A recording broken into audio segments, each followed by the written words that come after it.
You all want a Christmas tale now, I suppose. Well, you shall have one, a buchali agus a cholini, a tale of a strange, sad, but glorious Christmas adventure which befell two Irish boys years and years ago.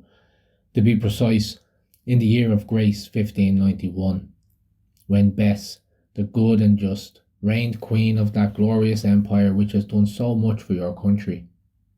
Three boys were then lying prisoners under the Defence of the Realm Act in Dublin Castle. They were Red Hugh, Art O'Neill, and Henry O'Neill.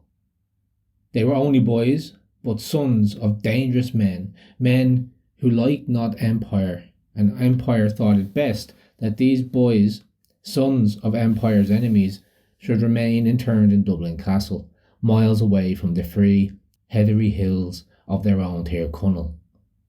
Empire felt secure with Rua, Art, and Henry in prison. But without, they were enemies to the Empire, strong enemies. One of these was Fiach, son of Hugh, a Wicklow chieftain.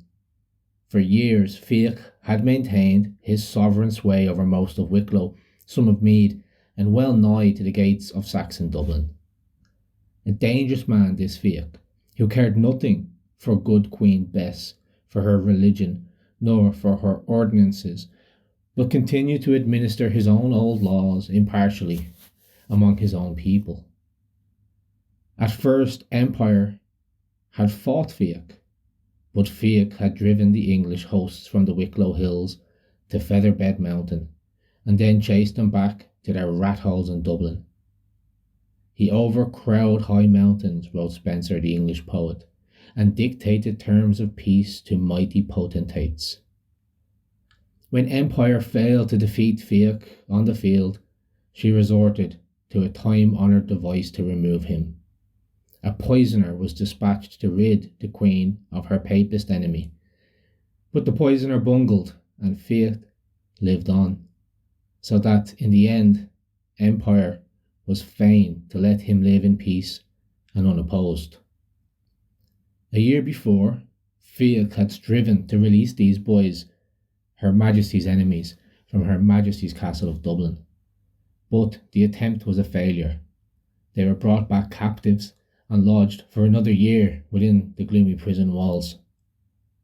In this year of grace, 1591, there was a horse boy working in the castle, a simple, quiet boy of the Irishry, who went about his work industriously, curry-combing the horses and following by the side of the light-armed cavalry, the mounted RIC of those days, when an occasional punitive expedition was being carried out. Now and then, as the prisoners were marched out to exercise in the castle yard, this Irish kern passed among them unobtrusively. Perhaps he spoke a word to his captive countrymen, perhaps he did not. This much is certain, that on Christmas Eve of 1591 he slipped a fine file to one of these three. Without the castle walls, a papist slunk along here and there to some back street where a priest, in disguise, was hearing the confessions of those who wished to receive Holy Communion on Christmas morning. Within the stronghold of Empire, men drank deep to celebrate Christ's coming. Perhaps it was as well for the three rebel boys entombed in the Birmingham Tower. For hours they filed away at the bars of the window until their fingers were cut through. But at last they had forced sufficient space to admit of their escape. The rest was easy. Bedclothes were knotted and tied to the bars, and the lads climbed down. Henry last, for he had grown stout in prison, and he was not willing to risk the security of the rest by smashing the improvised rope. A bitter sleet lashed across the city of Dublin that Christmas Eve, and in that sleet our boys swam across the moat situate where the lower castle yard now stands. Dripping and shivering, they came to the entrance gate to the castle. It was open. Perhaps the valiant Briton, paid to be on guard, was easing himself in the guard-room and roistering in the holy season. Be that as it may, our boys passed through and soon met the lad of the Irishry, O'Byrne's clansman. Before they departed, they pulled out the heavy chair of the door and secured it from the outside. Then they went off.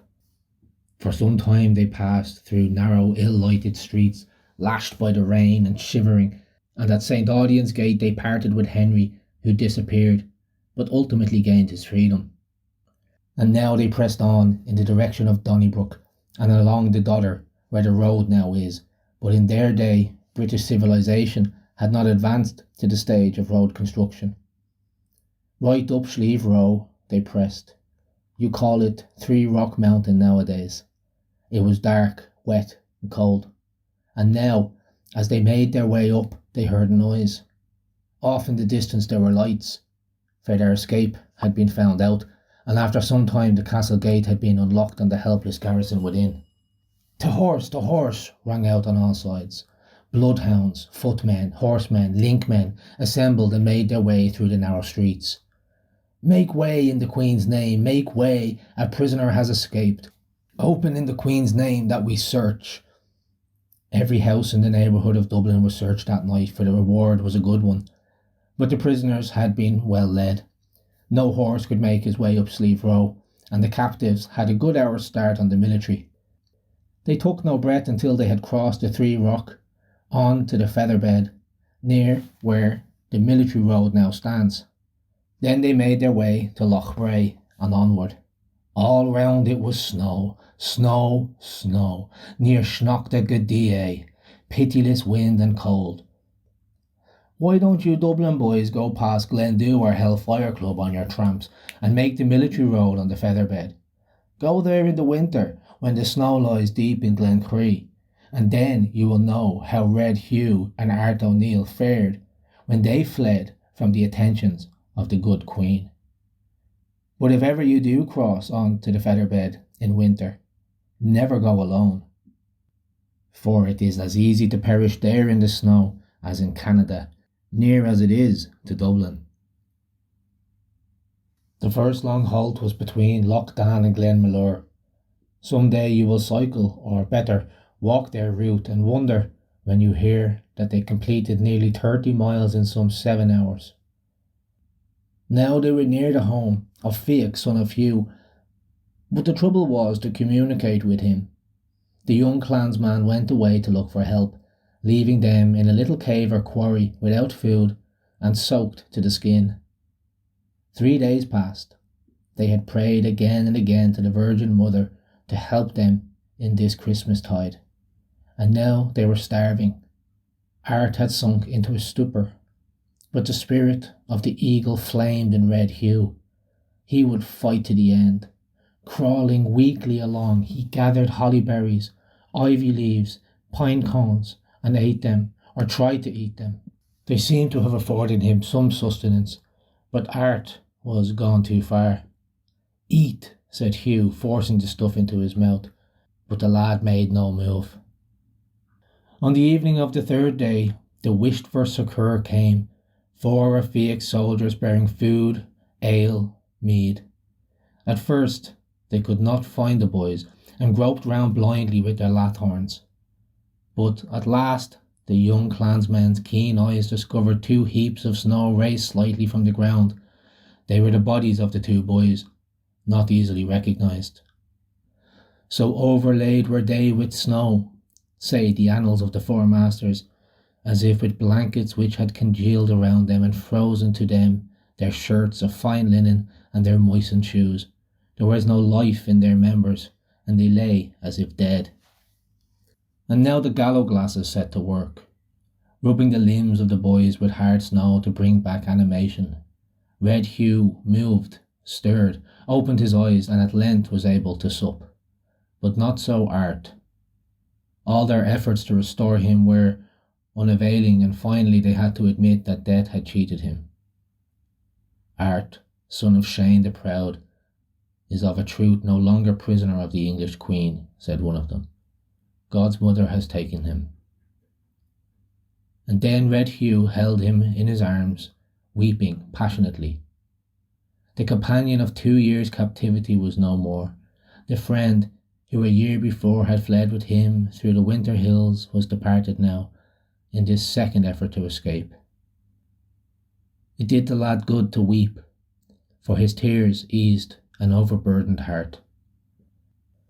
Soon the wife of Fiach was ministering to Red Hugh, bathing his bruised feet, placing him gently in a warmed bed, nursing him back to health.